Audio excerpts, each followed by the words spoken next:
In the windswept beaches of Kerry, a baby's body is found, lifeless, innocent, and alone. A young woman, grieving her own loss, is suddenly accused of a crime she did not commit.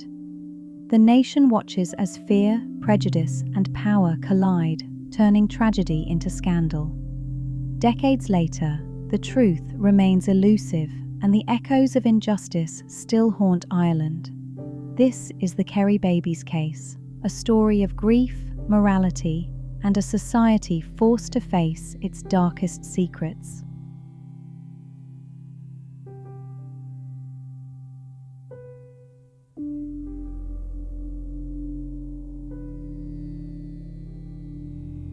In April 1984, a remote beach at County Kerry became the scene of a tragedy that would haunt Ireland for decades. The body of a newborn baby was discovered, stabbed multiple times and left in the sand. For a quiet coastal town, the shocking discovery ignited fear, grief, and curiosity. The community struggled to comprehend the cruelty of the act, and the questions that followed would eventually reach far beyond Kerry. This was not just a crime. It became a reflection of societal tensions, morality, and the treatment of women in 1980s Ireland.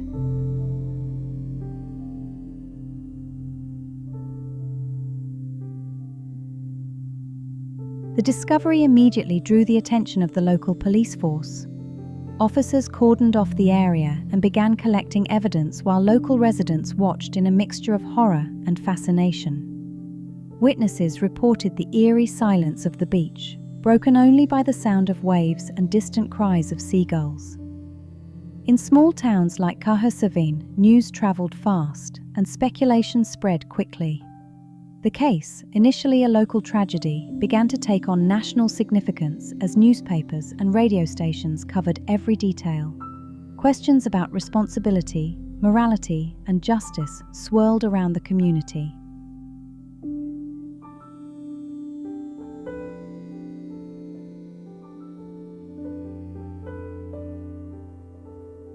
Within days, suspicion shifted beyond the immediate community. Media reports highlighted not only the crime itself, but also the lives of young women in the area, particularly unmarried mothers. One name began to surface repeatedly: Joanne Hayes. A young woman from Abbeydorney, she had recently given birth in secret, a baby that had died and been buried on her family farm. Her private grief became public scrutiny, and the line between compassion and accusation blurred. Joanne would soon find herself at the centre of a scandal that exposed more than just a crime. It revealed the moral and social pressures facing women in Ireland at the time.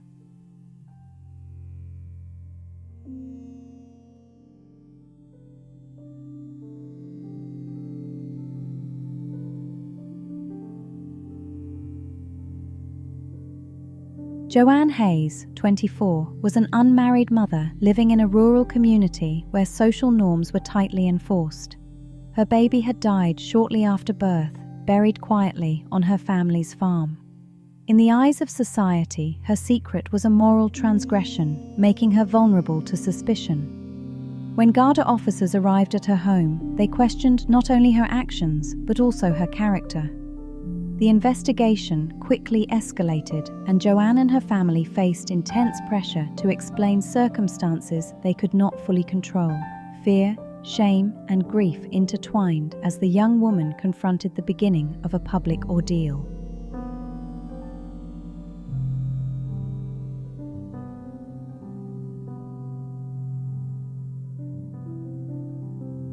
Local police proposed a shocking theory. Joanne had conceived twins by different fathers, a biological impossibility, but one that formed the basis of their investigation. They argued that while one baby had died naturally, the other had been murdered and left on Cahersiveen beach. Under extreme pressure, Joanne and her family signed statements they later retracted, admitting only to what they could not avoid. The coercive tactics reflected systemic issues within the police force, where confessions were often valued over truth. Public fascination with the case intensified as newspapers detailed her alleged transgressions, framing a narrative that blurred fact with moral judgment.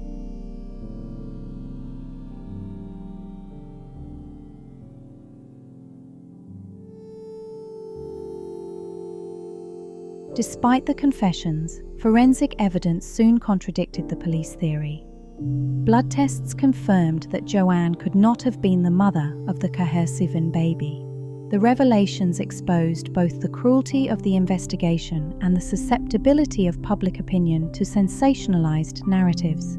Yet, while scientific evidence cleared her biologically, social and emotional damage had already been inflicted.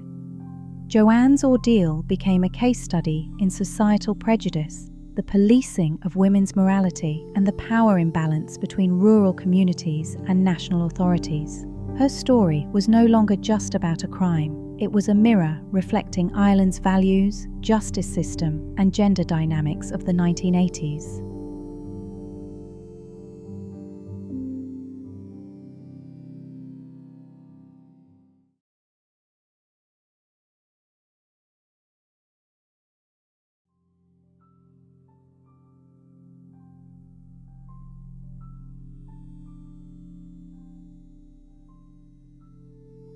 Joanne Hayes and her family soon found themselves drawn into an investigation that seemed determined to make them guilty. Taken in by the Irish police, Joanne was questioned about her private life with relentless pressure. What began as an inquiry into the Cahersiveen baby's death quickly became an attack on her character. Her grief over her own lost child was dismissed, replaced with accusations that she had carried twins by different fathers, a biological impossibility. Yet the investigators clung to this theory, desperate to shape a narrative that fit their suspicions rather than the evidence before them.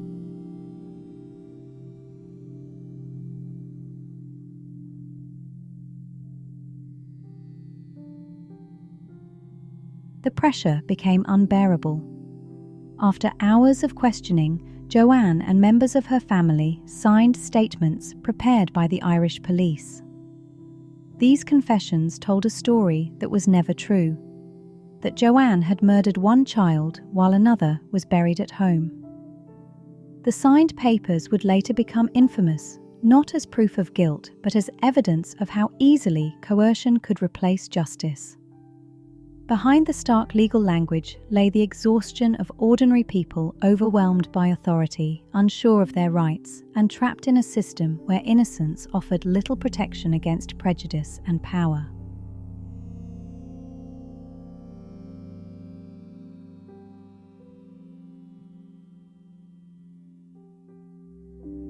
Despite these statements, scientific testing soon revealed the flaws in the police theory. Blood tests proved conclusively that Joanne Hayes was not the mother of the baby found on the beach at Cahersiveen. This evidence should have cleared her name, but instead it raised deeper questions. Why had the Irish police pursued such a false narrative? Why had they ignored evidence in favour of scandal? And most of all, why was a grieving woman turned into a villain in the eyes of the nation? These questions would not vanish. They would only grow louder as the case unfolded.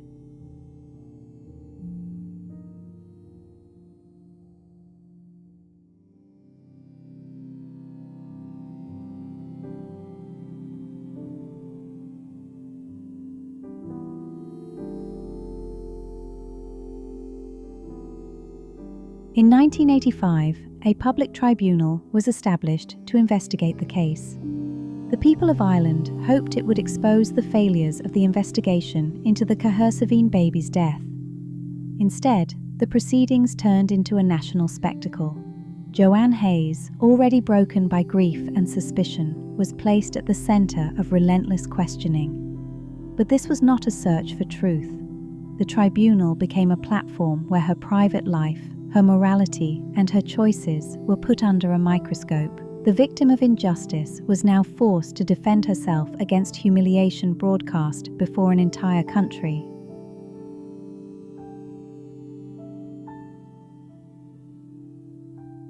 Day after day, Joanne faced intrusive and degrading questions about her personal life. Instead of focusing on the inconsistencies in the Irish police investigation, the tribunal interrogated her about relationships, sexuality, and so-called moral failings. It was a cruel spectacle that reflected Ireland's rigid social attitudes in the 1980s.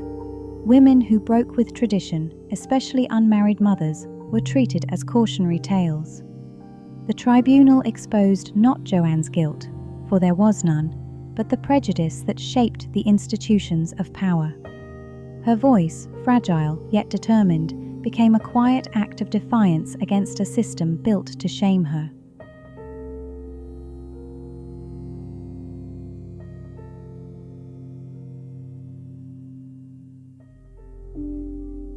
When the tribunal finally concluded, its findings excused the conduct of the Irish police.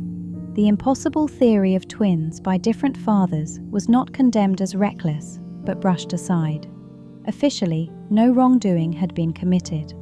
For Joanne Hayes, the verdict brought no vindication, only deeper scars. She left the proceedings not as a criminal, but as a symbol of how Ireland treated women who did not conform, and of how its justice system bent under the weight of prejudice. The tribunal's legacy would not be justice served, but injustice laid bare before the eyes of a nation.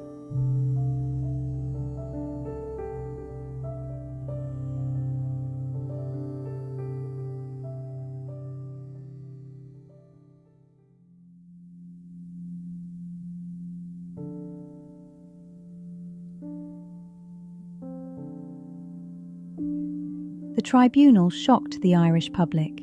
Newspapers carried every detail, turning the case into both a scandal and a national conversation. While some saw Joanne Hayes as a tragic figure persecuted by the Irish police and the legal system, others judged her harshly, echoing the tribunal's moral scrutiny. The case became more than a question of justice. It exposed Ireland's deep divisions over class, gender, and morality.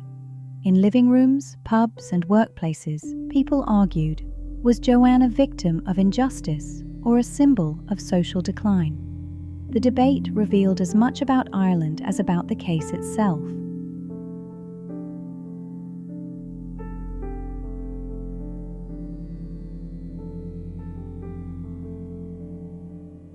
Television and radio amplified the drama.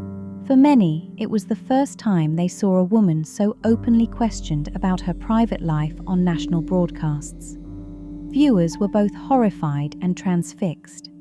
Some sympathized with Joanne's quiet dignity, while others absorbed the shame cast upon her.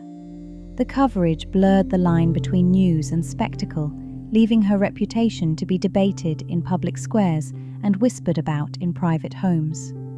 What began as an investigation into a tragic death became a media storm fueled not by pursuit of truth, but by Ireland's hunger for stories that reinforced moral boundaries.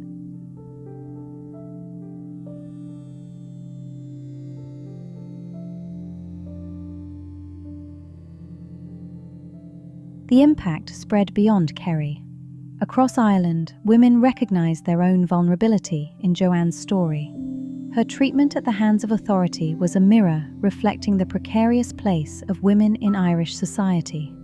Activists, writers, and ordinary citizens began to question how justice could be twisted into cruelty and how institutions meant to protect, instead, perpetuated control. The media storm created unintended consequences. While it hurt Joanne deeply, it also planted seeds of dissent. The Kerry babies case became more than one woman's tragedy. It became a symbol of the urgent need for change in Ireland's social conscience.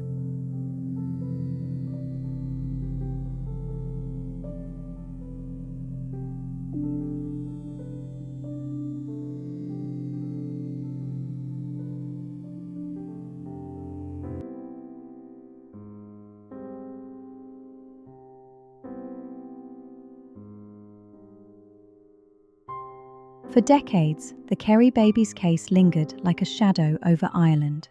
Joanne Hayes, though cleared of the Cahersiveen baby's death, carried the burden of suspicion and shame long after the tribunal ended. The silence that followed was not healing, but suffocating. In small towns and rural parishes, whispers lasted longer than headlines. Her story became a cautionary tale of how institutions, backed by the weight of tradition and morality, could crush an individual. The unanswered questions left behind ensured the case was never truly closed in the hearts and minds of the Irish people.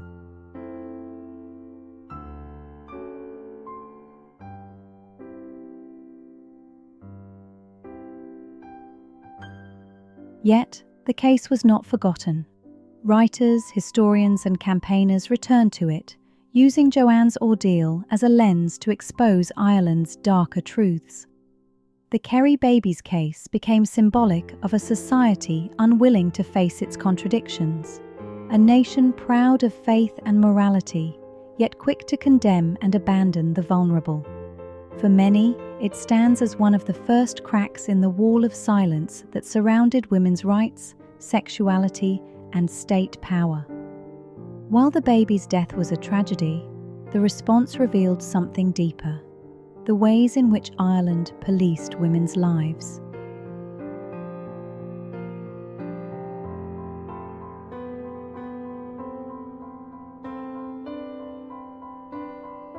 In time, the Kerry babies case came to be viewed not only as a failure of justice, but as a mirror of Ireland's past.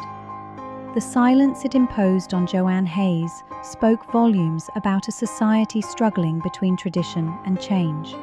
Today, as the story is retold, it is no longer just about scandal, but about recognition. Recognition of the pain inflicted, the voices silenced, and the lessons ignored for too long. The legacy of the Kerry babies case is not only sorrow, it is also a reminder of the need to speak, to question, and to refuse silence.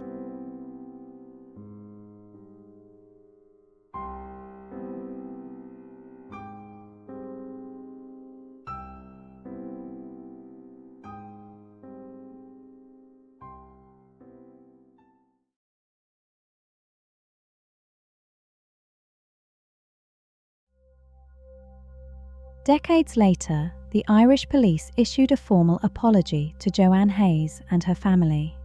It was a moment that felt both overdue and bittersweet. The apology acknowledged the wrongful treatment she endured, the false accusations, the invasive questioning, and the crushing weight of public scrutiny. For Joanne, who had lived under the shadow of the Kerry babies case for most of her life, the words offered some measure of recognition, though no apology could erase the pain. For Ireland, it was a reminder of how easily justice can be distorted when prejudice and power intertwine.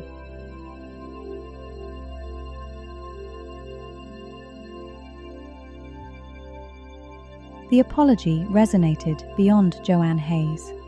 It forced Ireland to reflect on the cultural and institutional forces that allowed such injustice to unfold.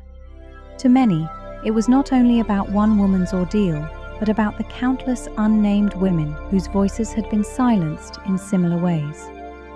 The Kerry babies case became a landmark in acknowledging state failures and a symbol of the need for vigilance against such abuses of power. Though justice came late, the act of recognition marked a small step toward healing. It showed that Ireland, though scarred, was learning to confront its past.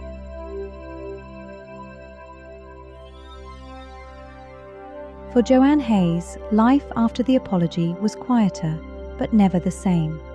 Her strength in surviving such a public ordeal became, in itself, a quiet act of defiance. The Kerry babies case remains a reminder that truth is fragile and that justice must be protected from prejudice and moral judgment. As Ireland continues to face its history, this case stands as both a wound and a lesson. Shadows still linger on the Kerry shore, but they no longer belong only to silence. They also belong to memory, recognition, and the pursuit of a more honest future.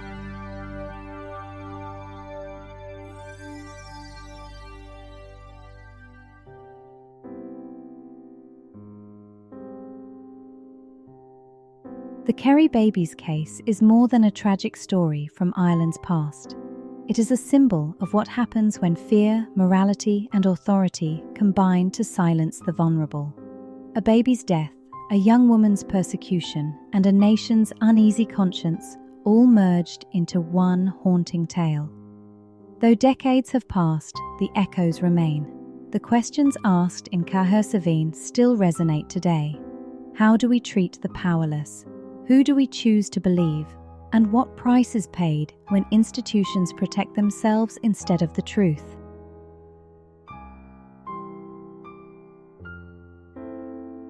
Ireland has changed since the 1980s, but the Kerry babies case endures as a reminder of those darker times. It represents not only a personal tragedy for Joanne Hayes, but also a turning point for a society forced to reckon with its treatment of women. The silence that followed was heavy, but it could not last forever. By revisiting the case today, we do more than remember, we confront. And in confronting, we ensure that such injustices are never buried again beneath shame, secrecy, or silence. Kerry babies. Shadows on the Shore is not just a story of the past, but a cautionary tale for the present. The shadows still linger, not as ghosts to be feared, but as warnings to be heeded. In telling this story, we give voice to those silenced, recognition to those wronged, and meaning to tragedy. On the shores of Kerry, where the waves meet the land, memory endures. And in that memory lies the promise that silence will never again be mistaken for justice.